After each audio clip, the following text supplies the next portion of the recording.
Bollywood ನಟ ಸೈಫ್ ಅಲಿ ಖಾನ್ಗೆ ಚಾಕು ಇರುತ್ತಾ? ಮನೆಯಲ್ಲಿ ಚಾಕು ಇರಿದು ದುಷ್ಕರ್ಮಿ ಎಸ್ಕೇಪ್. ಮುಂಬೈನ ಲೀಲಾವತಿ ಆಸ್ಪತ್ರೆಯಲ್ಲಿ ನಟನಿಗೆ ಚಿಕಿತ್ಸೆ.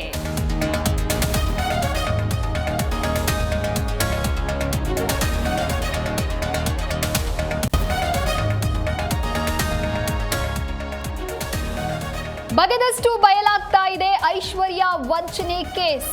ವಂಚಕಿ ಅಕೌಂಟ್ನಲ್ಲಿ ಕೋಟಿ ಹಣದ ವ್ಯವಹಾರ. ತನಿಖಾಧಿಕಾರಿಗಳಿಂದ ಅಕೌಂಟ್ ಡೀಟೇಲ್ಸ್ ಮಾನಿಟರಿಂಗ್.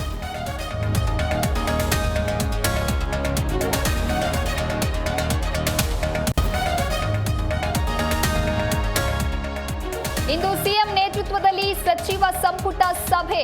ಮೀಟಿಂಗ್ನಲ್ಲಿ ಜಾತಿ ಗಣತಿ ವರದಿ ಮಂಡನೆ ಇಲ್ಲ. ಮುಂದಿನ ಕ್ಯಾಬಿನೆಟ್ಗೆ ತರ್ತೇವೆ ಎಂದ ಸಿದ್ದರಾಮಯ್ಯ.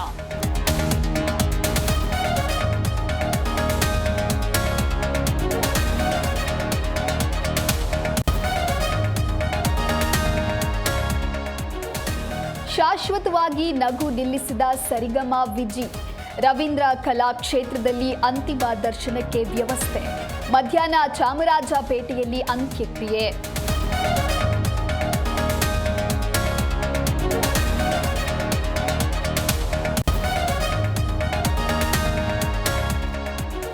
ಇಂದಿನಿಂದ ಲಾಲ್ಬಾಗ್ ಫಲಪುಷ್ಪ ಪ್ರದರ್ಶನ. ಕೆಲವೇ ಕ್ಷಣಗಳಲ್ಲಿ ಸಿಎಂ ಡಿಸಿಎಂ ಫ್ಲವರ್ ಶೋಗೆ ಚಾಲನೆ. ಮಹರ್ಷಿ ವಾಲ್ಮೀಕಿ ವಿಷಯಾಧಾರಿತ ಕಲೆ ಅನಾವರಣ.